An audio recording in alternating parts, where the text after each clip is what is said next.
સુરતના બારડોલીમાં ધોધમાર વરસાદ પડતા રેલવે અંડરપાસમાં પાણી ભરાઈ ગયા। રેલવે અંડરપાસમાં 6 ફૂટથી પણ વધુ પાણીનો ભરાવો થયો છે। અંડરપાસમાં પાણી ભરાતા વાહન વ્યવહારને અસર। સાવચેતીના ભાગરૂપે તંત્ર દ્વારા બેરિકેડ મૂકવામાં આવ્યા છે। અંડરપાસમાં પાણી ભરાતા વાહન ચાલકોને ખૂબ જ પરેશાનીનો સામનો કરવો પડી રહ્યો છે। સુરત જિલ્લામાં વહેલી સવારથી તમામ તાલુકામાં વરસાદ પડતા સમગ્ર જિલ્લાની અંદર જળબંબાકારની સ્થિતિ જોવા મળી રહી છે। ખાસ કરીને દ્રશ્ય બતાવવાનો પ્રયાસ કરીશ કે બારડોલી નગરની અંદર વહેલી સવારથી ધોધમાર વરસાદને પગલે બારડોલીથી બાબેલને જોડતો રેલવે અંડરપાસની અંદર પાણી ભરાઈ જવા પામ્યા હતા, જે અંતર્ગત વહીવટીતંત્ર દ્વારા આજે અંડરપાસનો માર્ગ બંધ કરી દેવામાં આવ્યો છે।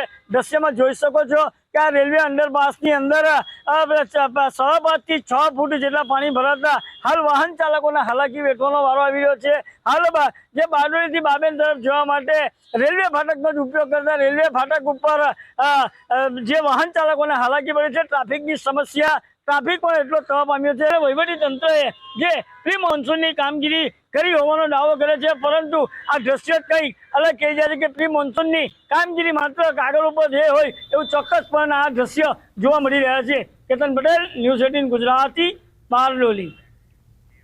સરદાર સરોવર નર્મદા ડેમના ઉપરવાસમાં મધ્યપ્રદેશમાં સારો વરસાદ પડતા નર્મદા ડેમની સપાટીમાં વધારો થયો। હાલ જળ સપાટી 119 મીટર છે અને ડેમમાં 2723 મિલિયન ક્યુબિક મીટર પાણીનો લાઈવ સ્ટોરેજ જથ્થો ઉપલબ્ધ છે। જોકે ઉપરવાસમાંથી 20,870 ક્યુસેક પાણીની આવક થઈ રહી છે, એટલે પાવર હાઉસ દ્વારા 24,000 ક્યુસેક પાણી છોડવામાં આવી રહ્યું છે। નર્મદા નદીમાં વધુ પાણી છોડવામાં આવતા ગરુડેશ્વરનો વિયર ડેમ કમ કોઝવે ઓવરફ્લો થયો। સુંદર આહલાદક નજારો જોવા મળી રહ્યો છે। ત્યાં પાછળ જે ડેમ ઓવરફ્લો થાય છે નર્મદા મૈયાના કિનારે, તો ત્યાં પણ અમે દર્શન કર્યા અને જોવાની અમને ખૂબ મજા આવી। હર કંકર એક શંકર એ ભાવનાથી અમે માતાજીના દર્શન કર્યા અને અમને ખૂબ આનંદ થયો। અમે વડોદરા રહીએ છીએ અને સ્પેશિયલ ચોમાસાની સિઝનમાં આ વિયર ડેમનું ઓવરફ્લો જોવા આવ્યા છે। આના વિશે પહેલાં ઘણું સાંભળ્યું હતું, પણ આજે જોઈને બહુ વધારે સારું લાગ્યું। નર્મદા ડેમ ઓવરફ્લો જોવા આવ્યા હતા, પણ એ પોસિબલ ના રહ્યું, પણ એના જ ઇક્વલીમાં બહુ જ વધારે સારું છે અને ઘણું ગમ્યું અમને લોકોને। સરદાર સરોવર નર્મદા ડેમને ઉપરવાસમાં જે મધ્યપ્રદેશમાં સારો વરસાદ વરસતા સરદાર સરોવર નર્મદા ડેમમાં નવા નીરની આવક થઈ છે। આ નવા નીરની આવકને કારણે હાલ વાત કરીએ તો જે નર્મદા ડેમના જે સપાટી છે ઉત્તર વધી રહી છે। સપાટી વધતા જે નર્મદા ડેમના તંત્ર દ્વારા જે પાવર હાઉસ છે આરબીપીએચ અને સીએચપીએચ ચાલુ કરાતા નર્મદા નદીમાં મોટા પાયે પાણી છોડવામાં આવી રહ્યું છે। આ પાણી છોડાતા ગઢેશ્વર પાસે આવેલો જે વિયર કમ કોઝવે જે ડેમ છે જે ઓવરફ્લો થઈ રહ્યો છે। તમને હું ન્યૂઝ 18 ગુજરાતી પર એક્સક્લુઝિવ દ્રશ્યો બતાવવા જઈ રહ્યો છે કે જે આ વિયર કમ કોઝવે જે ડેમ બનાવવામાં આવ્યો છે, આ ડેમ ઓવરફ્લો થતાં આહલાદક દ્રશ્યો સર્જાયા છે। કહી શકાય કે જે હાલ વરસાદ પણ ચાલુ છે અને વરસાદની સિઝનમાં આ વિયર કમ કોઝવે ઓવરફ્લો થતાં જેના દ્રશ્યો જે છે એ આહલાદક બન્યા છે। ન્યૂઝ 18 ગુજરાતી પર તમને હું એક્સક્લુઝિવ દ્રશ્યો બતાવી રહ્યો છે, કારણ કે ખાસ વાત કરીએ તો જે આ વિયર કમ કોઝવે ડેમ છે એ બહુ ઓછા પ્રમાણમાં ઓવરફ્લો થતો હોય છે, પરંતુ હાલ સરદાર સરોવર નર્મદા ડેમના જે પાવર હાઉસ ચાલુ કરાતા જે પાણી જે છે એ મોટા પાયે નર્મદા નદીમાં ઠલવાતા વિયર કમ ડેમ જે છે એ ઓવરફ્લો થતાં આહલાદક દ્રશ્યો સર્જાયા છે। દીપક પટેલ, ન્યૂઝ 18 ગુજરાતી, નર્મદા। બારડોલી પંથકમાં ધોધમાર વરસાદ ખાબક્યો। ગાંધી રોડ પર જળબંબાકારની સ્થિતિ સર્જાઈ। આશિયાના નગરમાં ઘૂંટણસમાં પાણી ભરાયા। પાણી ભરાતા લોકોમાં આક્રોશની સ્થિતિ।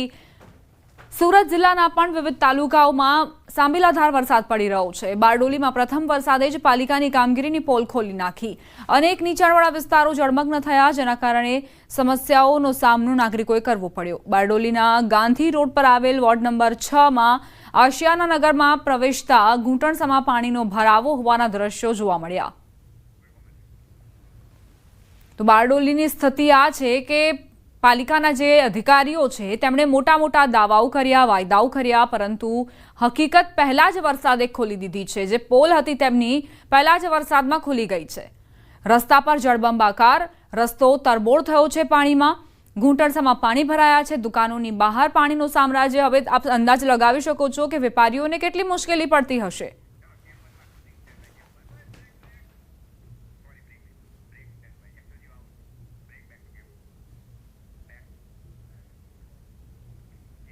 રોકાઈશું એક બ્રેક માટે. આપ જોતા રહો ન્યૂઝ 18 ગુજરાતી.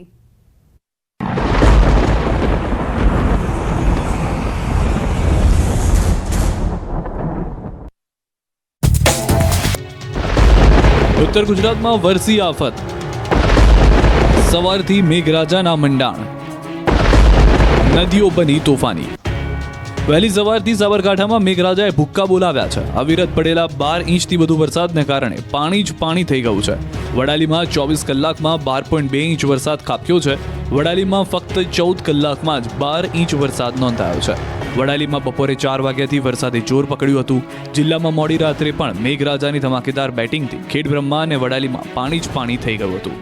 ખેડબ્રહ્મામાં 24 કલાકમાં 10.3 ઇંચ વરસાદ નોંધાયો. વિજયનગરમાં 3 ઇંચ, તલોદમાં 2.6 ઇંચ, પ્રાંતિજમાં 1.8 ઇંચ વરસાદ નોંધાયો. તો ઈડરની વાત કરીએ તો 5 ઇંચથી વધુ વરસાદ વરસતા લોકો ત્રહેમામ પોકારી ગયા છે. ઈડરમાં રેલવે અંડરબ્રિજમાં પાણી ભરાયો છે. ભારે પવન સાથે ખાબકેલા ભારે વરસાદથી અંડરબ્રિજ છલોછલ થયા છે. તો વીજ પોલ ધરાશાયી થયા છે. વીજ પુરવઠો પણ ખોરવાયો હતો. હાલ સવારથી ઉત્તર ગુજરાતના ઘણા ભાગોમાં વરસાદી માહોલ છે. બનાસકાંઠાના દાંતા તાલુકામાં મુશળધાર વરસાદ વરસ્યો છે.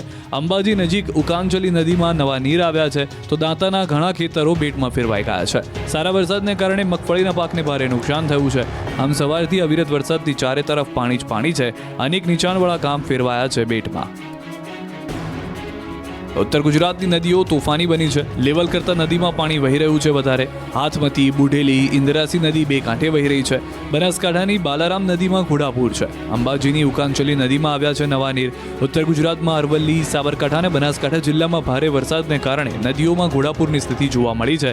ભિલોડીની 3 નદીઓ હાથમતી, બુઢેલી, ઇન્દ્રાસી નદી બે કાંઠે વહેતી થઈ છે.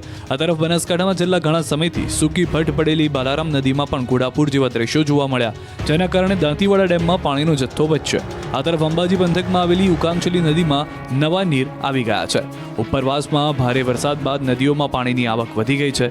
સૂકી ભટ્ટ પડેલી બાલારામ નદી બે કાંઠે વહેતી થઈ છે. સિઝનના પહેલા વરસાદથી નદીમાં આવક થઈ છે. નદીનું પાણી દાંતીવાડા ડેમ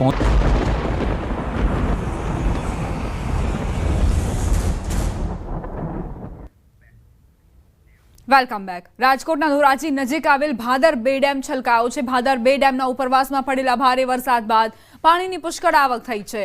ડેમમાં 1315 ક્યુસેક પાણીની આવક અને જાવક શરૂ છે. ડેમ રૂલ લેવલ એ ભરાઈ જતા ડેમનો એક દરવાજો 1 ફૂટ ખોલવામાં આવ્યો છે. ધોરાજીથી પોરબંદર સુધીના 45 જેટલા ગામોને પીવાના પાણી અને સિંચાઈનો પ્રશ્ન ઉકેલાઈ જશે. ભાદર 2 ડેમ કાંઠા વિસ્તારના લોકોને સાવચેત રહેવાની અપીલ કરાઈ છે. ભાદર ડેમમાંથી પાણી છોડવામાં આવતા ભાદર નદી તોફાની બની છે. ઉપરવાસમાં વરસાદને કારણે પાણીની આવક ચાલુ થઈ ગઈ છે અને રૂલ લેવલ પ્રમાણે ભાદર 2 ડેમ સંપૂર્ણ સપાટીએ ભરાઈ જતા હાલ સવારે 10 વાગે એક દરવાજો ખોલવામાં આવેલ છે અને નદીમાં પાણી વહેવામાં આવેલ છે. અને ભાદર 2 ડેમને કારણે ધોરાજી, ઉપલેટા અને માણાવદર તાલુકાના ગામોને સિંચાઈનો સુવિધાનો લાભ મળશે અને ધોરાજી અને કુતિયાણા માણાવદર તાલુકાને પીવાના પાણીનો લાભ મળશે. અને હાલ નદીમાં પાણીનો પ્રવાહ ચાલુ હોવાથી નીચવાસના દરેક ગામોને નદીના પટમાં અવરજવર ન કરવા માટે ખાસ વિનંતી છે. ધોરાજી પાસે આવેલ જે ભૂખી ભાદર 2 ની વાત કરીએ, ભાદર 2 માં જે ગત રાત્રે ઉપરવાસમાં જે વરસાદ થયો હતો તેને લઈને ભાદરના દરવાજા 1 ફૂટ એક દરવાજો ખોલવામાં આવ્યો હતો. આપણે સીધા દ્રશ્યો બતાવી, દ્રશ્યોમાં જોઈ શકો છો કે ભાદરના અંદરમાં નવા નીરની આવક થઈ અને ખેડૂતોને ખુશીનો માહોલ જોવા મળ્યો હતો. આ ભાદર 2 છે તે ભાદર 2 સડસઠ ગામને પાણી અને સિંચાઈ માટે પૂરું કરતો આ ભાદર 2 છે તેમાં નવા નીરની આવક થઈ હતી. જે ગત રાત્રે ઉપરવાસમાં જે વરસાદ આવ્યો હતો તેને લઈને ઘેર પંથક સુધી આ પાણી પહોંચતો હોય છે, પોરબંદર સુધી પાણી પહોંચતો હોય છે. આ ભાદર 2 ના અંદરમાં 1 ફૂટ એક દરવાજો ખોલવામાં આવ્યો છે અને ખેડૂતોના અંદરમાં ખુશીનો માહોલ જોવા મળ્યો છે. જે રીતે 2 દિવસથી જે વરસાદ હતો, વરસાદને લઈને જે ઉપરવાસમાં જે વરસાદ થયો તેને લઈને ભાદર છે તે ભાદરમાં નવા નીરની આવક થઈ અને ખેડૂતોના ખુશીનો માહોલ જોવા મળ્યો. મુનાફ પકાલી, ગુજરાતી, ધોરાજી. વલસાડ જિલ્લામાં વરસાદી માહોલ છવાયો છે. ત્યારે આ વરસાદી વાતાવરણના કારણે